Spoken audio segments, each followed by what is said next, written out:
significance of this party was it was the first time in North America that a true, honest, legal separatist platform was ever presented. Quebec was not a legal separatist platform. Today I come to you to give you the 5 absolutes of independence to form a nation of Alberta.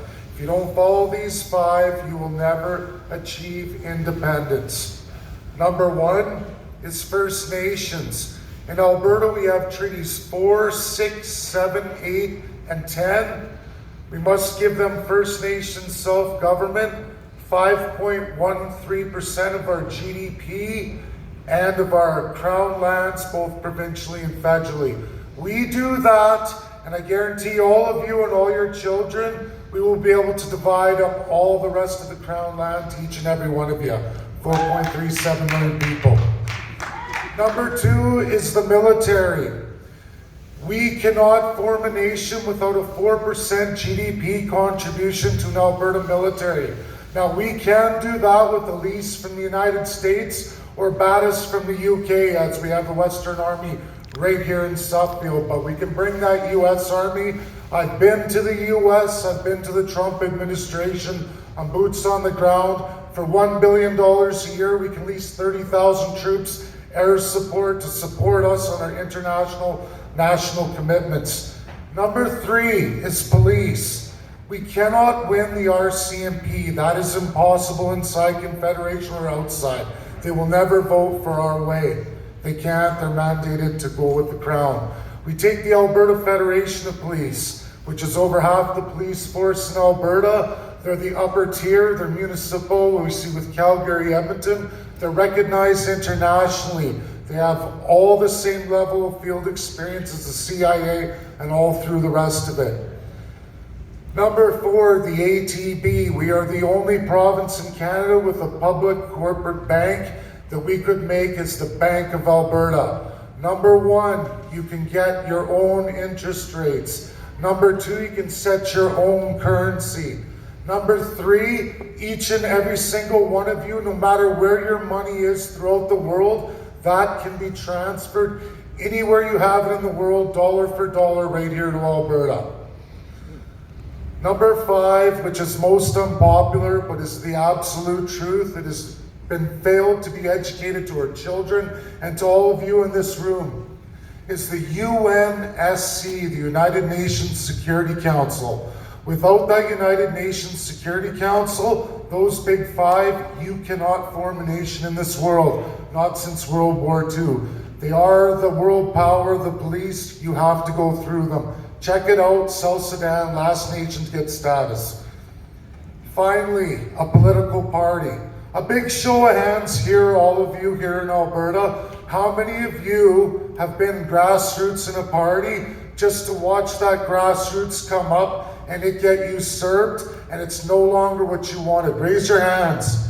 I bet you it's almost the whole room, isn't it? You know, and there is a platform that's been presented by Nigel Farage's group. I have that platform. The real way to build a party that exceeds what we've been handed to by EC and EA.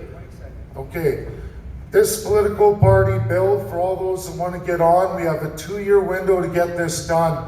And I promise you it's there, unlike anything that's ever been built in Canada ever before. That's my guarantee to you. Come on board. We have 2 years to make the vehicle.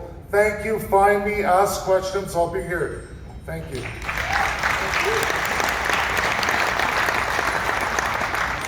Thank you, Dave. When I was talking to these fellas, I said we're going to call it the Gettysburg approach.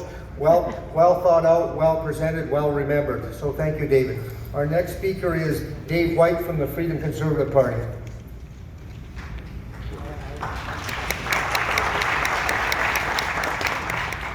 Thank you, everybody. First off, a big round of applause to Danny and to the people who put this conference on. And it made My name is David White. I am the interim leader for the Freedom Conservative Party of Alberta, and I wanted to spend a few minutes with you. Thank you very much for the privilege of being able to share this time with you. First off, or secondly, I actually also want to say a thank you and a recognition to each and every leader of each and every one of the parties represented here and not here. We are all here for the same purpose, and that is to represent Albertans. Is this better? Can you hear me now? So again, a round of applause to each and every one of the people for all of the parties that are here and not here. Truly, we are ultimately talking the same language.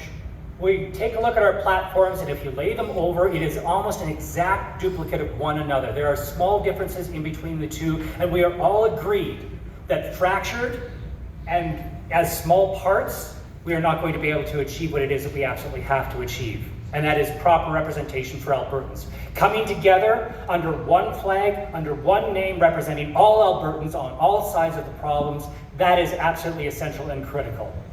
And that is definitely one of the things that the Freedom Conservative Party is here to be, a beacon of hope and a pillar for people to come to. As far as the issue of referendum, I can tell you absolutely that the Freedom Conservative Party of Alberta is staunch in its belief that the tough question must be asked. Albertans have a right to ask the question, not just ask it, but answer that question with a clear voice, no matter what it is. Polls aren't going to be sufficient anymore. Let's get actual information and facts coming from the people of Alberta. And we are, thank you.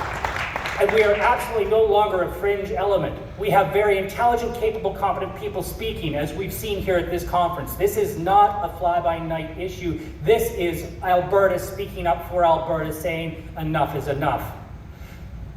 I can tell you that our job is to make sure that we provide a responsible presentation of that question.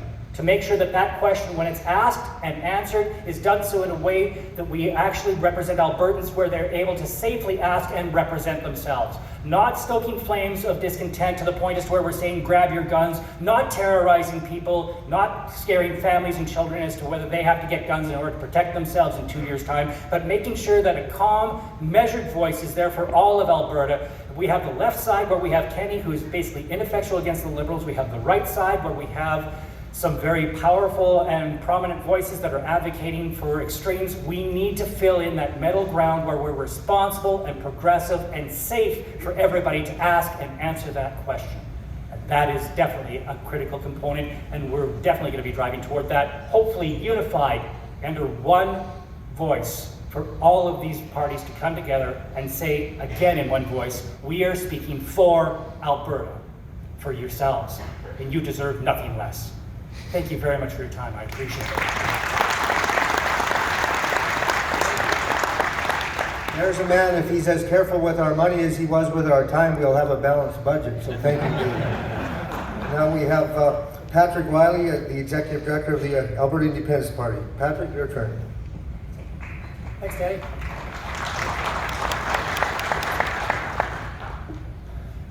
I'm not here to tell you today why you should be a separatist. I'm here to tell you that when you're ready for Alberta independence, we are the Independence Party of Alberta. Our party was formed earlier this year and ran 63 candidates in the last provincial election. We are unequivocal and uncompromising when it comes to independence. We have no interest in the distraction of negotiating a better deal within Canada. Even if a better deal was possible, which is unlikely, there's nothing to stop the Eastern Power Base from changing that deal a decade or a generation later. That's just how democracy works, and I spent enough time in Toronto to know that's exactly what they'll do. Instead of spending time thinking about negotiating, we're building a detailed plan to declare independence from Alberta without impacting the day-to-day lives of everyday Albertans.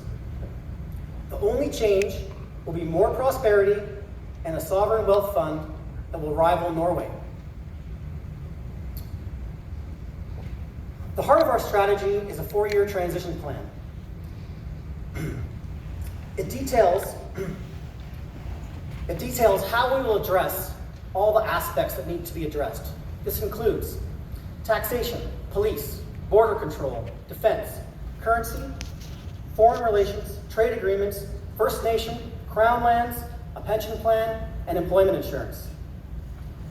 Hundreds of major decisions and thousands of minor decisions will need to be made.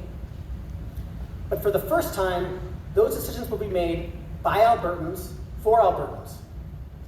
Not politicians in Ottawa that are elected by people in Toronto and Montreal that have proven that they're terrible at electing our leaders. Right now in Alberta, there's about 1/3 of the people that are ready for independence. And there's another third that are considering it. If you're part of the first third that's ready, we ask you to support us. Buy a membership, make a donation, jump on board and help us build our independence plan. You can do this by starting to go to abindependence.com. That's our website at abindependence.com. We're ready to work with any individuals or groups that are willing to help. If you're part of that 1/3 that's still considering it, when you decide, we'll be ready. Independence will require work, but it is possible, and it's not really that hard. Many people over the course of history have fought much harder for much less. All we need to do as Albertans is make a plan and then vote for it. Thank you.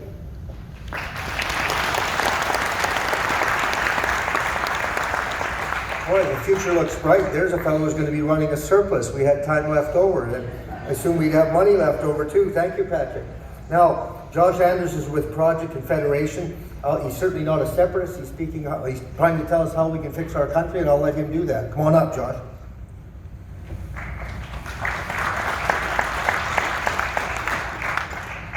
Slow clap. Ladies and gentlemen, we are in a national unity crisis.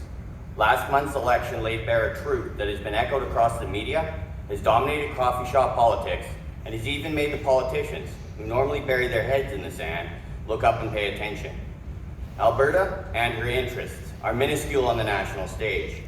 In all of the incredible confusion that defined that election campaign, we saw a perfect demonstration of how this country operates, taking from the hand in the west to feed the mouth in the east, all the while writhing and twisting, strangling one another in anger, agony, and greed. Some might say we've been here before. The center of power in Canada has always resided in Quebec and Ontario, a reality that we have had to face since before becoming a province in 1905. This time, though, it feels different. What were once jokes and throwaway lines have become more real. The rest of Canada, by taking Alberta for granted, have stoked tremendous anger in this great and hibernating province, and Albertans are looking for an outlet, one that vindicates a natural emotional response to injustice. If there is one thing everyone in this room can agree on, it is that the status quo cannot stand. The current system of confederation is fundamentally unfair, and we have to do something. Project Confederation has deliberately not taken a position on whether separation is the ultimate solution. Instead, we have decided to fight for a fair deal for Alberta and developed a series of reforms to Confederation that we believe will be beneficial to our province regardless of the end goal. I don't have time to go through the entire plan. For that, I invite you to visit our website, projectconfederation.ca, or come visit us at the table in the back. But in short, it includes referendums on equalization, Senate reform, and free trade and pipeline access, withdrawing from the federal pension plan, employment insurance program, RCMP, and federal immigration systems to create our own Alberta-based alternatives, collecting income taxes here in Alberta, and converting existing transfer payments into tax points. We recently included our plan in an open letter to Premier Kenney, which has already been signed by more than 6,000 Albertans, including those both in favor and those opposed to separation.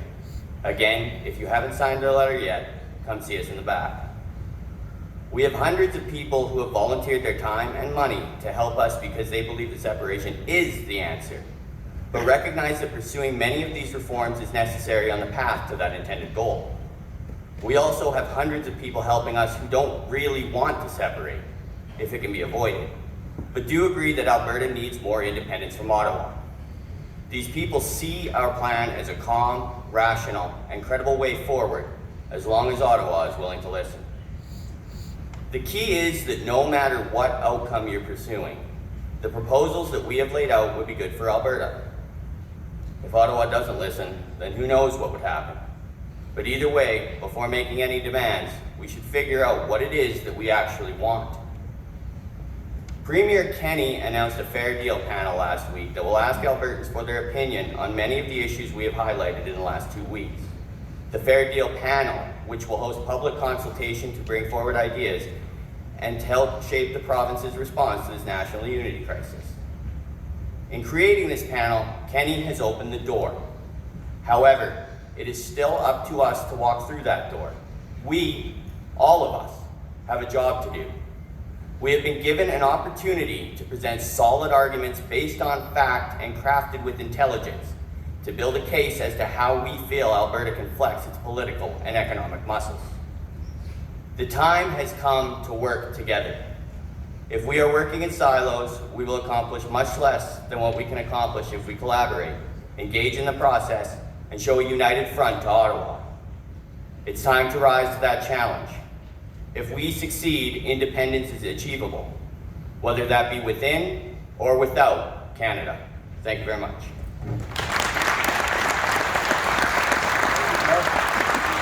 Thank you, Boris. I think you